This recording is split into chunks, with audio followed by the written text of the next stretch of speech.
పోలవరం నల్లమల్ల సాగర్ ప్రాజెక్టుకి సంబంధించి సుప్రీంకోర్టు ఈ రోజు కీలక తీర్పునిచ్చిందని చెప్పుకోవాలి. ఏదైతే తెలంగాణ దాఖలు చేసినటువంటి పిటిషన్ కి అసలు విచారణ అర్హతే లేదని చెప్పేసి తీర్పునిచ్చింది. మరి మొత్తానికి ఇదే అంశం గురించి మరిన్ని విషయాలు తెలుసుకోవడానికి మనతో ఉన్నారు సీనియర్ జర్నలిస్ట్ దుర్గా కుమార్ గారు.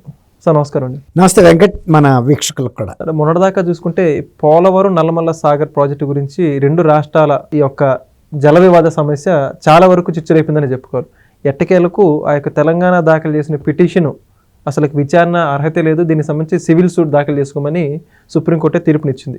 ఏంటంటారు ఈ విషయం గురించి? అంటే ఇది ఒక రకంగా సుప్రీంకోర్టు ఇచ్చిన తీర్పు ఒక ఊహాజనితమైనటువంటి సమస్యగా భావించింది సుప్రీంకోర్టు. ఇది ఏదైనా అక్కడ ఒక ఆధారాలు ఉండాలి, దానికి సంబంధించినటువంటి సాక్ష్యం ఉండాలి, ఒక పని మొదలెట్టిన కార్యక్రమం అయితే ఉండాలి. ఇది కేవలం ఊహించుకున్న పరిస్థితిగా కనపడుతుంది. ఎందుకంటే ఇంకా ఈ ప్రాజెక్టుకి సంబంధించి ఖచ్చితమైనటువంటి ఒక ప్రణాళిక గాని, ఒక ప్లానింగ్ గాని, ఒక అనుమతులు గాని ఏమీ లేవు. ఇది జాతీయ project, Polavaram project. Polavaram project లో వాటర్ వాడకాలకు సంబంధించి నిల్వ సామర్థ్యం పెంచుకోవాలన్నా, వాళ్ళు వాడుకోవాలన్నా, ఇతర ప్రాంతాలకి తరలించాలన్నా ఏదైనా కూడా కేంద్ర అనుమతి అయితే అవసరం. కేంద్ర అనుమతి తీసుకోవాల్సిన ప్రాజెక్టులో ఈ దశలో న్యాయస్థానాలు జోక్యం చేసుకోవటం అంత సమంజసంగా అనిపించట్లేదు అనే భావన వ్యక్తమైంది. చీఫ్ జస్టిస్ ప్రధాన న్యాయమూర్తి బెంచ్కి వెళ్ళింది ఈ పిటిషన్. ఆయన సూర్యకాంత్ గారితో పాటు మరో న్యాయమూర్తి కూడా ఉన్నారు. అయితే ఏంటంటే ఇక్కడ ఈ స్థాయిలో మీరు ఇక్కడికి ఎందుకు వచ్చారు, ఈ పిటిషన్ దాఖలు చేయాల్సిన అవసరం కూడా ఏమి కనపట్టలేదు. దీని మీద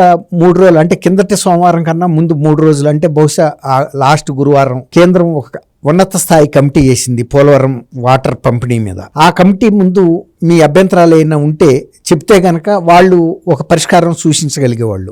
ఏ పరిష్కారం అయితే సూచించారో మీకు దాని మీద తృప్తి లేకపోతే, ఇంకేమన్నా అభ్యంతరాలు ఉంటే అప్పుడు న్యాయస్థానానికి రావటంలో అర్థం ఉంది. అప్పుడు మేము కూడా విచారించడానికి మాకు ఒక బేస్ ఉంటుంది. ఇప్పుడు అది కేవలం అంచనాల తయారీలోనూ అసలు ఇది సాధ్యాసాధ్యాలను పరిశీలించే దశలో మాత్రమే ఉంది ఈ ప్రతిపాదన, నల్లమల్ల సాగర్ ప్రాజెక్ట్ ప్రతిపాదన. అది పోలవరంలో ప్రాజెక్టులో ఉండే నీటిని పూర్తిగా ఉపయోగించుకునే అధికారం ఆంధ్రప్రదేశ్ ప్రభుత్వానికి ఉంది. ఒక్కసారి పోలవరం రిజర్వాయర్లోకి వచ్చిన నీరు మళ్ళీ వేరే ప్రాంతాలకు వెళ్ళటానికి అవకాశం లేదు. ఇంకోటి ఏంటంటే ఎగువ రాష్ట్రాలకి ఏవైతే కేటాయింపులు చేశారో వాళ్ళు ఆ కేటాయింపులు వాడుకున్న తర్వాత మిగులు జలాలుగా వచ్చే జలాలు మాత్రమే పోలవరం రిజర్వాయర్కి జారుతాయి. చేరిన రిజర్వాయర్కి ఆంధ్రప్రదేశ్ ఎక్కడికైనా పంపించుకునే అధికారం ఆంధ్రప్రదేశ్కు ఉంటుంది. అది సహజ న్యాయం. దీన్ని రిజర్వాయర్లోకి చేరిన నీటిని మళ్ళీ తిరిగి పంపింగ్ చేసి తెలంగాణకో మహారాష్ట్రకో పంపమని పంపటం కూడా సాధ్యం కాదు. రెండు అసాధ్యమైన విషయాలే. కాబట్టి ఒక న్యాచురల్ సహజ న్యాయం ప్రకారం చూసినా కూడా ఆంధ్రప్రదేశ్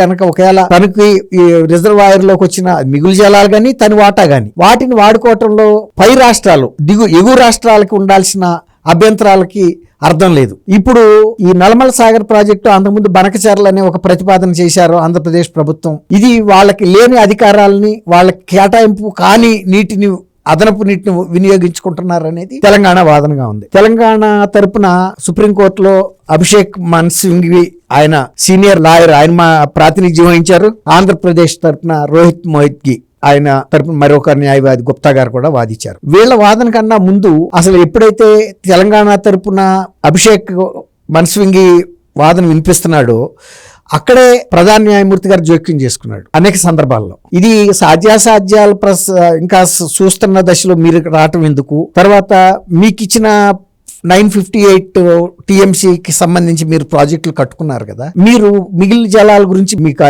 ఎందుకు ఇది వచ్చింది ఆ సందర్భం. రెండోది ఏంటంటే అనుమతులు లేకుండా ఆంధ్రప్రదేశ్ ఉపయోగించుకుంటుందనే మాట, అది కేంద్ర ప్రభుత్వ ప్రాజెక్ట్ అయినప్పుడు కేంద్ర ప్రభుత్వం అనుమతితోనే కదా జరుగుతుంది. అందులోనూ ఒక్కసారి పోలవరం ప్రాజెక్ట్ అంతటి మీద కూడా అధికారాలు అనేవి కేంద్ర ప్రభుత్వంలోనే ఉంటాయి. కేంద్ర ప్రభుత్వమే దానికి ప్రాతినిధ్యం వహిస్తుంది. అందులో కమిటీని కూడా వేసినప్పుడు అక్కడ మీరు చెప్పాలి అన్న భావన వ్యక్తం చేశారు. ఈ సందర్భంగా రోహిత్ మొహిత్కి వాళ్ళు పెద్దగా మాట్లాడాల్సిన అవసరం కూడా ఏర్పడలా. అయితే ఏం చేశారంటే, అసలు ఇది రిట్ పిటిషన్ రూపంలో వస్తే మేము దీని మీద ఏమి విచారించే పరిస్థితి ఉండదు, మీరు రెగ్యులర్ సివిల్ సూట్ మీకున్న అభ్యంతరాలన్నింటినీ సమగ్రంగా, అసలు ఈ గోదావరి రివర్ వాటర్స్ మీద గతంలో ఇచ్చిన ట్రిబ్యునల్స్ వచ్చిన తీర్పులు కానీ, అసలు గోదావరిలో నీటి లభ్యత కానీ, మీరు కట్టుకున్న ప్రాజెక్టుల యొక్క కెపాసిటీ కానీ, ఆ పై రాష్ట్రాలు మహారాష్ట్ర ఇంకా ఏ ఎగువ రాష్ట్రాలు ఉన్నా కూడా వాళ్ళందరినీ కూడా మేము ఈ కేసులో ఇన్వాల్వ్ చేస్తాం. మీరు వేసే రెగ్యులర్ సివిల్ సూట్ కనుక మనకి వేస్తే అన్ని రాష్ట్రాల వాదనలు విన్న తర్వాత మాత్రమే మేము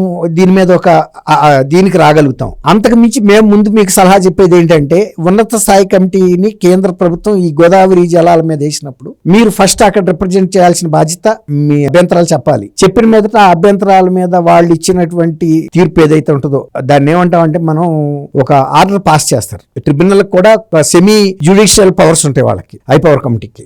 వాళ్ళు ఇచ్చిన తీర్పుని స్టడీ చేస్తారు. తర్వాత దాని మీద తెలంగాణ కానీ ఇతర రాష్ట్రాల అభ్యంతరాలు కూడా స్వీకరిస్తారు.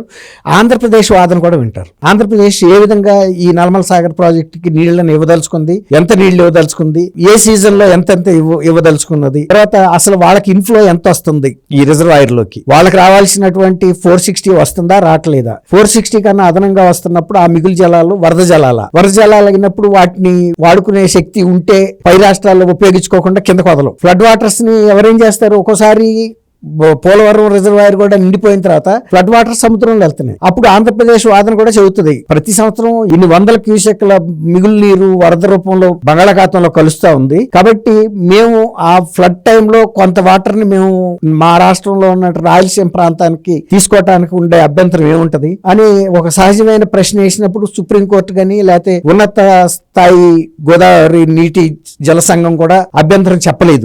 ఏ కమిటీ అయినా ఏ న్యాయస్థానం అయినా నీటిని సముద్రంలో కలిపే బదులు దేశంలో ఏదో ప్రాంతంలో ప్రజలకి రైతులకి ఉపయోగపడాలని కోరుకుంటారు కదా. ఇటువంటి సహజమైనటువంటి న్యాయాలను కాదనుకుని పట్టుదలకి ప్రిస్టేజ్ కోసం ప్రతిష్టకు పోయి ఇలాంటి కేసులు వేసుకునే కన్నా ఇవాళ రేణుకా చౌదరి గారు నిన్న విజయవాడలో కూడా ఒక చక్కటి మాట చెప్పింది. ఆమె కూడా సీనియర్ పార్లమెంటరీ. ఆమె ఏం చెప్పింది, తెలంగాణ ఆంధ్రప్రదేశ్ ముఖ్యమంత్రులు ఇద్దరికి గత చాలా కాలంగా సన్నిహిత సంబంధాలు ఉన్నాయి, రెండు సోదర రాష్ట్రాలే. ఒకవేళ ఇలాంటి జలాంశాలు అనేది చాలా సాధారణమైన అంశం. పంపిణీ ఏ నది మీద ఎగువ దిగువ రాష్ట్రాలకి ఎక్కడైనా ఇలాంటి చిన్న చిన్న విభేదాలు ఉంటాయి, అవి కూర్చుని పరిష్కరించుకుంటే అయిపోద్ది. అంతే తప్ప నీటిని వృధా చేసి సముద్రంలో కలుపుకోవటం విఘ్నతగా ఉండదు కదా అంది. చాలా మంచి మాట. అట్లాగే కూర్చుని చర్చించుకుంటే అయిపోద్ది అనేది ఇవాళ ఆల్మోస్ట్ సుప్రీంకోర్టు సమున్నత న్యాయస్థానం కూడా చెప్పిన మాట అదే. మీకు హై పవర్ కమిటీ ఉంది మీ డిస్పోజల్లో, వాళ్ళ దగ్గరికి వెళ్ళి మీ అభ్యంతరాలు చెప్పమంది, వాళ్ళే ఆ లెవెల్లో పరిష్కారం చేస్తారు. ఇది పెద్ద సివిల్ సూట్లు వేసుకుని రెగ్యులర్ ఇంతకుముందు గోదావరి ట్రిబ్యునల్ లో కూడా అనేక సార్లు రెండు రాష్ట్రాలు వాళ్ళ అభ్యంతరాలు చెప్పినప్పుడు కూడా అక్కడ నీటి లభ్యతను బట్టి ఆచరణాత్మకంగా ఉండేటువంటి పరిష్కారాలు అనేకం ఇచ్చున్నారు ట్రిబ్యునల్ తీర్పులో. కాబట్టి ఇప్పుడు ఇది కూడా పెద్ద విషయం అయితే కాదు. వరద నీటిలో చాలా సార్లు అసలు భద్రాచలంలోనూ వరద ముంపు చూస్తున్నారు వాళ్ళు, తర్వాత మహారాష్ట్రలో వరదలు వస్తున్నాయి, ఆంధ్రప్రదేశ్లోనూ వస్తున్నాయి. అంత కొన్ని వేల క్యూసెక్లు పోవంగా లేనిది ఒక 50-60 క్యూసెక్ల నీళ్ల దగ్గర టీఎంసీల దగ్గర వీళ్ళు కొట్లాడుకునే అంత అవసరం అయితే ఉంటుందని న్యాయస్థానం కూడా భావించలేదని అనిపిస్తుంది. అందుకే అంత సీరియస్ గా తీసుకోకుండా మీరు సామరస్యంగా మధ్యవర్తిత్వానికి వెళ్ళమని కూడా చెప్పింది. అసలు మీ మధ్యవర్తిత్వం ద్వారా చేసేసుకునే దానికి ఇంతరాక ఎందుకని కూడా ప్రధాన న్యాయమూర్తి గారు అన్నారంటే ఆయనకి మొత్తం ఒక అవగాహన ఉంది ఈ గోదావరి జలాల లభ్యత మీద కానీ వాళ్ళ పంపిణీ మీద కానీ ఎవరి వాటా ఎంత అని కానీ కొట్టుకునే అంత అంశాలు ఇవ్వన్న భావాన్ని అంటే లైటర్ వెయిన్లో చెప్పేసింది. అది థ్యాంక్ యూ వెంకట్, మన వీక్షకులు కూడా. Please subscribe to Leo news for more videos.